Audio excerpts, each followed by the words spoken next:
So ayan, isang mapagpalang gabi po sa ating lahat mga kalingap. Ayan, muli po, Jan Official. Ayan, bali kakauwi ko lang po, kagagaling lang pag-ikot-ikot. At sa pagpunta kay Isabela May, dun sa na-scout natin dito sa lugar namin.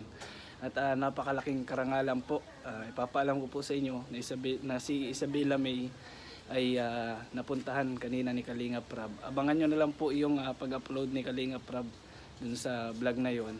Ayan, maraming salamat Kalingap Rab at nabigyan mo ng pansin itong nilapit namin na talagang nangangailangan ng tulong. So ayan, abangan nyo na lang po yon. So ayun, balik po tayo sa kung anong punto nitong vlog na ito ngayon. At pupunta tayo ngayon kay Ate Dayday para usapin siya kung anong aming dapat na sunod na hakbang, kung anong gusto niyang mangyari, kung anong gustong gawin. Alamin po natin mga kalingap. Ayan, at nais ko lang po pala ipaalam sa inyo na sana po ay wag madamay sa pagbabash yung kanyang anak na si Mark, dahil yun po ay walang kinalaman. So yun lamang po. Bago po tayo magsimula ay nais ko pong ipaalala na sana po ay paki-subscribe nitong aking YouTube channel. Yan, pa-support naman po. At maraming salamat sa lahat ng hindi nag-i-skip ng ads dyan. Maraming salamat po. Napakalaking tulong po talaga niyan sa aking YouTube channel. Ganun din po ang pag-supportan Erwin TV Official. Siyempre, huwag niyo pong kalilimutan ang ama ng Kalingap na walang sawang tumutulong sa mga nangailangan, sa mga kagaya ko na small YouTuber, nagsisimula pa lang ulit, na hindi siya nagsasawa, sa mga katulad ko na maliliit pa lang. Kaya wag po natin kalimutang suportahan ang kanyang mga uploads. I-like po natin, i-share. Yan, at ganun din po ang kanyang may bahay na si Ate Edna Vlogs. Suportahan po natin. So yun, tara na po at tumungo na po tayo doon. Samahan niyo po ako.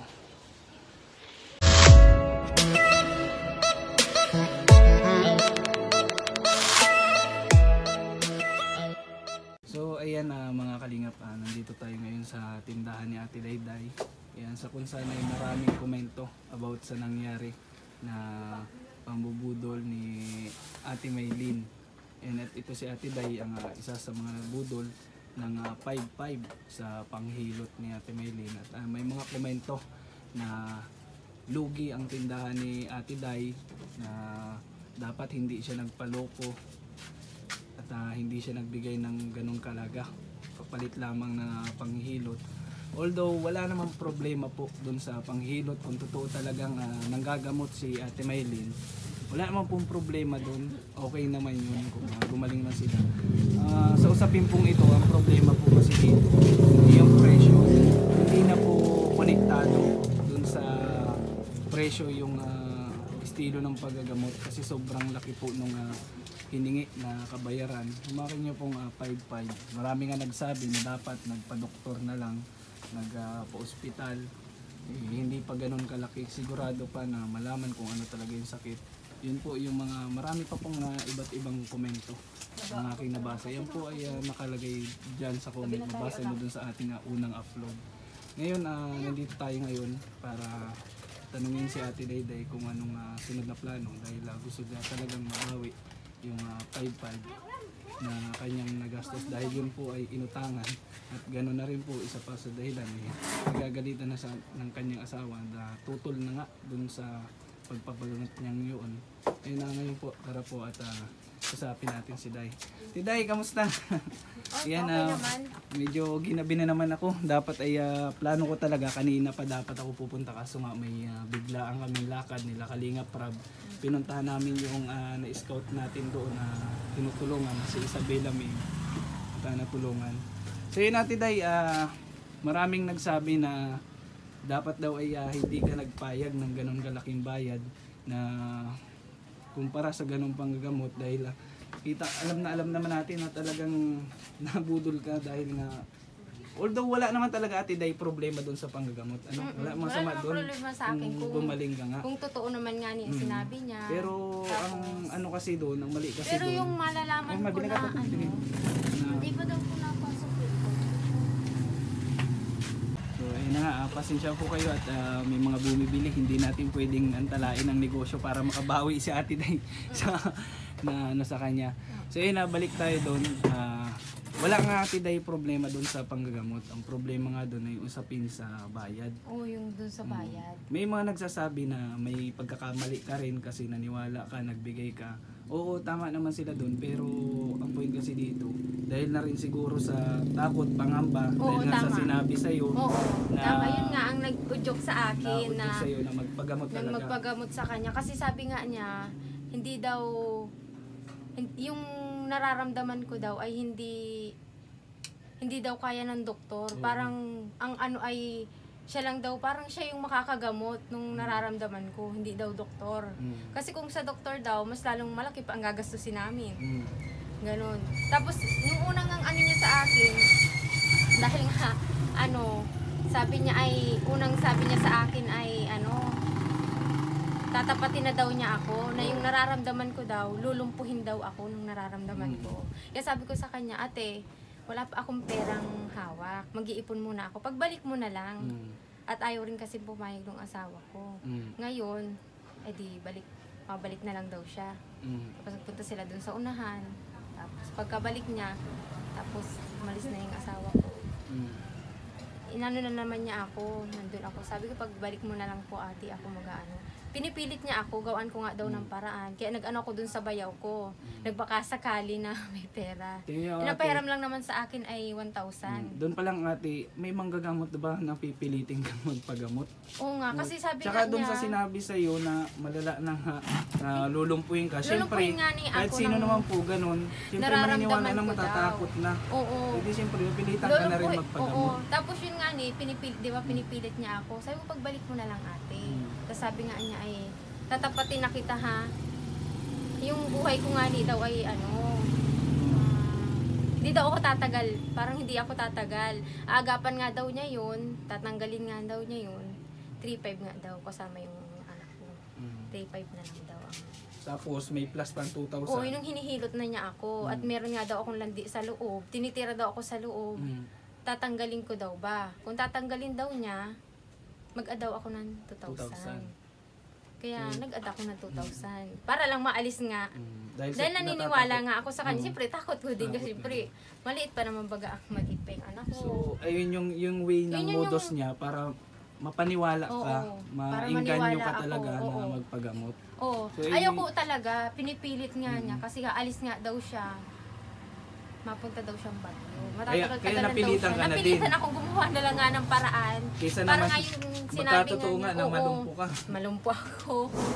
No, na ano na yung buhay ko. Kaya yun yung reason kung bakit. Para po doon sa mga nagko-comment, yan po yung dahilan kung bakit hindi din naman po gusto talaga. Siyempre sa tapo, Oo, yun doon sa takot, doon sa pangamban sinabi niya.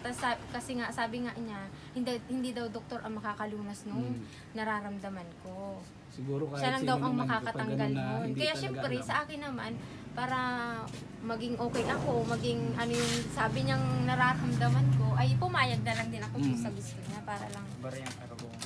So ayun, ganun nga po mga kalingap ang nangyari. Kaya hindi din natin masisi si Ate Day na Yun po nadala yung siya, nagpagamot siya na na papayag siya sa ganong Oo. kalaking halaga ng bayad. Ngayon, ang pinag-uusapan po talaga natin dito ay yung presyo.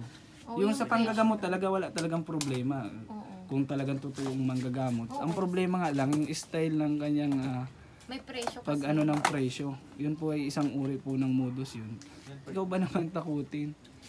So yun, kaya po sa mga nagko-comment dyan na may mali din sa ate. Although may mali din talaga, pero yun po yung reason na nasabi na ni Ate Day. Oo, yun Kaya yung ngayon reason. Ate Day, gusto mo talaga Ate Day mabalik yung Ay, oo palipad. naman. Siyempre, unang-una, pinaghirapan ko yung pinaghirapan namin mag-asawa yun. Pambili talaga yun ng materialis na tinatabi namin para maayos yung bahay namin. Tsaka Natapos, ito yung pwesto, siguro nagbabayad ka dito Ate Day. oo, nag-ano ko dito. Babayad. Nangungupahan ka lang dito sa Nangungupahan pwesto na ito. Imbis sana pandagdag mo na dito sa mga tinda mo, yun doon pa napunta.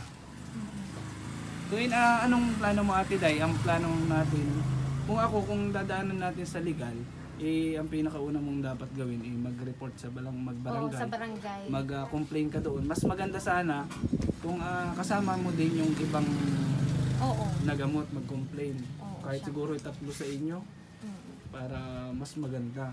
Sana naman, para sa akin naman, mapapatawad ko naman siya na ano, basta maibalik lang niya yung pera. Mm. Ito na pala, Wait lang po at may bumibili. 17. Ilan po yan? Buti So, nga, binidyo nung ano. So ayun na gaya nga po ng sinabi ng mga in-interview natin na iba sa mga iba pa sa mga na budol kuno ni Ate Maylin. Ganun na nga ang gusto nila. Kung hindi man nila mabawi, ang gusto lang nila wag nang magawa pa sa iba. Ano Ate Day, ano? Ganun kasi sabi nila Kuya Impin, kung mabawi, gusto nila mabawi. Oo. Kung hindi na talaga mabawi, ang gusto na lang nila, wag na sanang maulit pa sa iba. Wag na sanang makabiktima pa sa iba. Kaya ito pong ginagawa kong video na ito ay for awareness lang po. Wala po akong ibang intensyon dahil ulitin ko nga po, kapakanan po ito ng nasasakupan kong barangay. Taga dito po ako, kapitbahay ko lang po ito sila. Kaya pati po ako syempre ay may karapatan na rin siguro para makapagbigay nga ng impormasyon patungkol dito. Ayan kaya po ako ay nakikialam. Kaya ngayon nandito ako at kung anong plano talaga. So ayun napag-usapan natin dahil nga kanina na ang pinakamagandang gawin ay mag-complain sa barangay, step by step barangay, sakaling para maipatawag sa Ate Maylin, makakausap kung sana ay makuha pa yung perang ibayad ni Ate Day kasi hindi po perang halaga yun. Oo, grabe. Kasi syempre inipon-ipon namin yung ano namin yung sa baboy para lang ano. Yung pong panggagamot, kung nagaling naman talaga, wala pong problema. Kaso nga yung po yung presyo. Kung sana ay nasa 500 lang, Oo, swak na swak po yun. Wala pong problema doon. Iba na pong usapan, libo na, 5,500. Sa iba may 4,000, may 2,500. Yung isa may utang pa, si ate ano? Si Ate Ani. Si ate Ani may utang pa. So yun po, mahalata nyo naman po talaga na yun po ay isang uri na po yun ang pambubudol. Ano Ate Day, ano? Kaya nga ganun nga Ate Day, bukas kung may oras ako masamahan kita. Pero kung wala man akong oras bukas, pwede siguro na mag-complain ka na doon. Oo, pinuntahan niyo ba i-report si mo lang. si Maylin dun sa kanila? Oo, bali sabi ni ko Erwin, nagdaan siya doon. Kita niya walang tao. Tapos yung video nung upload niya sa manok na nabanggit ko, dinilit na niya. Tapos yung tuta, kanino ba yung tuta? Sa amin yun. Anong kulay ng tuta? May parang nag-iitim. Gray siya Gray na na may nag-iitim. itim-itim. Yun nga, Yun nakita. yung mabalahibo. Nakita din dun sa vlog ni Ate Maylin sa last part, yung latest vlog niya ata kahapon yun, nung isang araw. Yun yung Nandun binigay sa ko last kanyang part, tuta. yung picture ng tuta. Kaya confirm na siya nga ni. Siya nga, yun. Siya. Kaya Ate Day, gano'n na lang ang gawin mo kapag i-report mo kung anong nangyari. Gano'n nga, inilit kayo ang bayad ay 5,500. Dahil nga gano'n ang sabi sa iyo. Kaya napilitan ka magbayad Kaya ng napilitan gano'n. ako ng gano'n na magbayad sa kanya kasi tinakot-takot niya ako na gano'n nga. Yun po ay sa tingin ko ay isang ori na ng modus. Siguro ginamitan niya rin siguro ako ng Oo, hypnotize pwede kasi rin talaga. against talaga yung asawa kong magpaano sa kanya kasi nga ang laki ng presyo. Kahit naman din ako. Kaso nga lang, dun nga sa mga sinabi niyang lulumpuhin daw ako doon sa nararamdaman ko. Kaya ka talaga natakot at Doon ako natakot. Yung nagka-intention na magpagamot. oo, kaya kahit na ginawan ko na lang ng paraan para yun nga sinabi niya, para daw maagapan. Siyempre kahit sino naman talaga, ganun ang sabihin sa Oo, akin. kahit naman sino naman baga. Hindi rin naman natin inaasahan na may biglang gagano susulpot ng Ate Day. Pero sa tingin ko naman na Ate Day, wala ka naman sakit eh. Tsaka may mga nagko-comment na ang uric acid hindi nadadala ng hilot-hilot lang. Di ba uric acid yung sakit mo ano? Hindi nadadala yun ng Sabi hilot-hilot lang lang. nung dating pinagamutan ko, tapos sinabi niya rin. Sinabi Hindi ko niya alam rin. kung meron talaga kasi wala naman ako nararamdaman. Much better Ate Day, magpa-check up ka. Hindi ka sana Oo, nagpa-check up gastusan ng naman ganun ako kalaki. nung nakaraan, yung nagpaano ako ng whole abdomen, 1.8 nga yung binayad ko. wala naman nakita. Sabi naman ni Ate Maylin, meron daw bukol nga daw na ano na hindi daw nakikita. Baka may pang ultrasound. Yung mata. Ultrasound. Bibi, mabili ka. Sige, Bibi, magbili ka. Ha? So, ayun mga kalingap, abangan nyo na lang po sa susunod na upload natin. Yung ano, dahil gusto talaga nito ni Ate Day na mabalik sana kasi inutangan niya nga yun. Tapos nag-aaway pa sila nung asawa niya. Yung pang naging... Inaaway niya talaga. Grabe ang ano sa akin ang away kasi nga ang laking pera nga nung inano ko. Kaya gusto ko talaga maibalik yung pera kung maaari. Tsaka ang pinagtataka ko lang, yung sa presyong 5-5, isang session lang, hindi pa humigit ng isang oras yung pangilot sa'yo. Oo. Saglit. Wala talaga, ano lang, wala pa nga 30 minutes. Wala pang 30 Wala minutes. pang- Ayun, siyempre magtataka ka na, magdududa ka na dun. So yun mga kalingap. Basta gano'n na lang Ate Day, bukas, kung ano, masasamahan kita, samahan kita. Pero kung hindi kita masamahan, dumiretso ka magbalita, na balita mo na lang sa akin. Alam naman na siguro ni Maylin yun. Oo, siguro nga alam. Pero kung alam mo man yun Ate Maylin, mas maganda, mapanood mo to, makipag-ugnayan ka dito, makipag-usap ka. Oo. Balik mo lang sana yung pera ng ano mo. Kasi hindi naman yun, ano eh, pinaghirapan ko kaya yung ano. Hindi Tapos natin alam. sa'yo, ganun mo lang, isang click mo lang. Dala mo na agad. Nadala mo na agad. Ang hirap Kaya- kitain ng pera. Sana kumalat itong video mo ito, ma-aware yung iba. Dahil siguro sa palagay ko marami siyang lugar na pinupuntahan. O dun sa mga hindi siya kilala. Tsaka kung hindi ito nalaman, kung hindi nyo nalaman, siguro sa Patuloy susunod pa na rin. pagbalik Oo. dito, marami na naman ulit maano. Oo, Kasi babalik pa sana talaga yun eh. Kasi si Ate Ani may utang pa daw na 800 eh. Oo, babalikan Ayun, niya nagkautang pa si Ate Ani. O siguro alam na niya, kahit nga ngayon, dapat kung hindi siya kapon, ngayon, kasi medyo ano naman baga, hindi naman siya bumalik. Siguro nalaman na nga niya. Siguro nakatunog na din talaga yun kasi may nakakilala na sa kanya, may nagtanong na sa kanya na kung siya ba yung binablog ni Rab. Eh, ang sagot hindi daw at kakambal ang sagot ng asawa.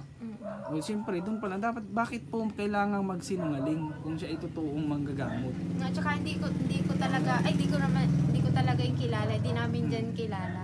Kaso yung Hindi, ibang mga lang. taga doon, kilala na kilala nanonood. siya. Kasi kayo, hindi kayo manood, hindi kayo mahilig manood ng vlog eh. Hindi ako mahilig manood ng, kaya hindi ko po yung kilala.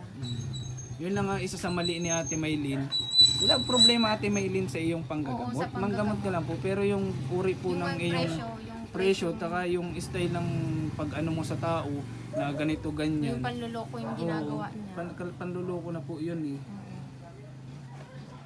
Sana nga si Ate Maylin, wag na siyang mangloko ng kapwa niya. Mag-ano siya ng patas. Mabang patas kasi hindi biro kita Hindi ng biro pera. kitain ng Maghapon ka pera. nagtitinda dito tapos Oo. ano.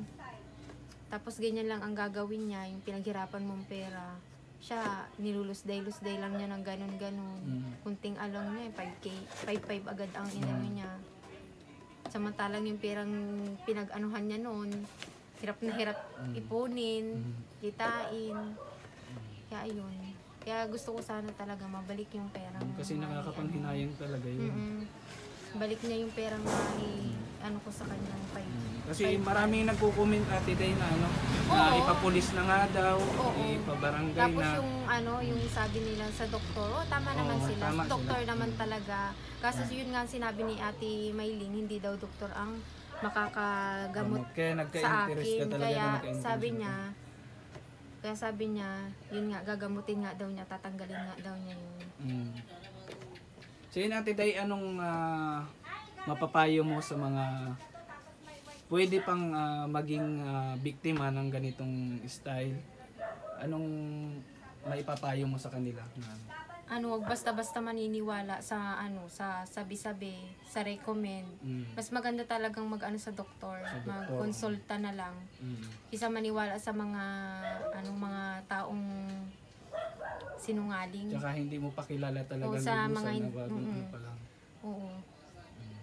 So yun Ate Day, maraming salamat ha. Baka sa bukas, balita na lang ulit tayo. Update na lang tayo. Sige.